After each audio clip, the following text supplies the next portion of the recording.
Okay, I'm going to be making some homemade gnocchi, and I'm going to use leftover mashed potatoes. I've made this a bunch of times, and it turns out really, really good with leftover mashed potatoes. I made this a few days ago, which I find is best if you let it sit in the fridge for a few days, and it really helps, I think, keep everything together, and it makes the gnocchi just really, really flavorful and fluffy. But you can also just boil potatoes like you would mashed potatoes, you know, peel them, boil them, mash them. You know, you can add some butter or milk if you want, or just plain old potatoes and salt. I've done that too, but the mashed potatoes is way better. So basically all you're gonna do is you're gonna take some flour, and I'm just gonna do this right on my island here. You can do this on, I've done this on, you know, a big cutting board, whatever you have. And then you're gonna find pretty much equal parts of the mashed potatoes and flour. So I have a 1 cup measure here. I'm gonna take about a cup. It doesn't have to be exact. You'll be able to figure it out once you start mixing everything together. So there's a cup of mashed potatoes, and then I'm going to do about a cup of flour. And I just mix that all together here. It's gonna look like a lot, and then it's not gonna mix up, but I promise you it will. And you can take, I like to add some additional salt. I put a good bit because it's potatoes, and potatoes can never have enough salt in my opinion. So then all you're gonna do is basically just play with your food. Just going to keep working it, just like you would any other dough, pretty much. So if you're making like a pie dough, anything like that, you just keep working it and keep kneading it until it starts to all come together. You don't have to work it for too long. I know it looks like it's not going to come together, but it will. And you can start, if you kind of grab it, you can start feeling it come together. You just keep moving everything together, and don't worry if it looks crumbly, or crumbly I should say. It's going to look that way, and it's going to look like it's not going to come together, but I promise it will. So you just keep working it, and it'll all come together. This is so easy and so delicious. Like I said, I've made this before the traditional way, which again, just boil potatoes and salt, mash it up, and then do exactly what I'm doing now. But one year a couple years ago, I had ton of leftover mashed potatoes from Thanksgiving, and I really wanted to find something to do with it. So I just kind of looked up some ideas online and thought about gnocchi, and I just started playing with the recipe and came up with this, and it's super delicious. You can see it's all coming together. I think I saw a video on something similar on Laura in the Kitchen. She has a YouTube channel. I watch her all the time. She's really awesome. And she had a recipe like this on there with leftover mashed potatoes. And so that's where I got the idea. So you can see you're just kind of working it and getting it all together, and now you're just going to start kneading it. And you're going to keep, probably should have taken my bracelet off, but that's all right. You're just going to keep kneading it until it really kind of forms a nice ball, and it feels, you know, really kind of supple, and kind of push, you know, when you push down on it, kind of comes back to you. It's almost there, but I'm just going to keep kneading it just a little bit longer. I like it to look really nice and smooth. Of course, this one is almost there. It's not sticking, so you know it's a perfect amount of liquid, if you want to call it that, or wetness from the mashed potatoes and the dryness from the flour. So you can see. Maybe you can see, maybe you can't, but you're just going to let this keep, or you're going to keep kneading it, and you're going to see how this kind of starting to get a little bit smoother.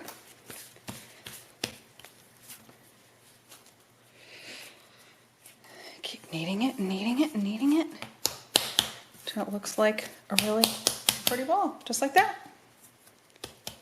So now what you're going to do, when I do all of that mashed potatoes, I'm going to do that later, is I take a cookie sheet,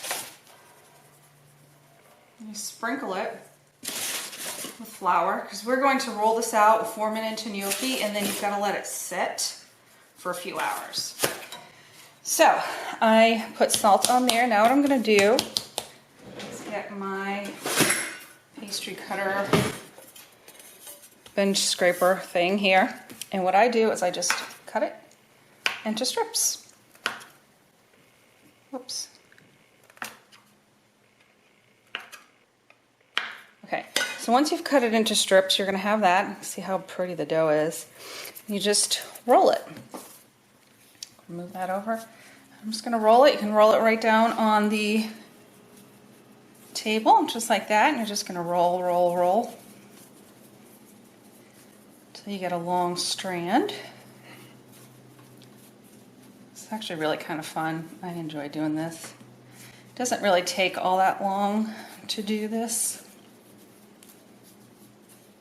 And you can roll it out to as, you know, thin or thick as you want. And you can cut them however you want to. I've made them kind of long. I've also done them really kind of small little squares, which is what I'm going to do today. It's usually what I do. And then Laura, I think, used her fork and kind of rolled them so they really kind of look like traditional gnocchi, but I don't do that. Okay, so then all you're going to do is just cut it. So I'm just cutting it into tiny little squares, just like that. So easy. And then all you're going to do is lay it down on your floured sheet or board. And I'm going to continue to do this with the rest of my gnocchi. And once it's all done, I'm going to put some more flour on top of the entire thing. And then I'm going to cover it with a nice dry dish towel. And I'm going to let it sit for about 2 to 3 hours before I cook it up.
going to do the rest later. Now what I'm going to do is I'm going to take just a little bit of flour and just sprinkle it all on the top. Okay, and you usually do this because you don't want it to stick to the towel. You can use paper towels too, but I just lay down this kitchen towel. And then you're going to let that sit for about, I usually do about 3 hours.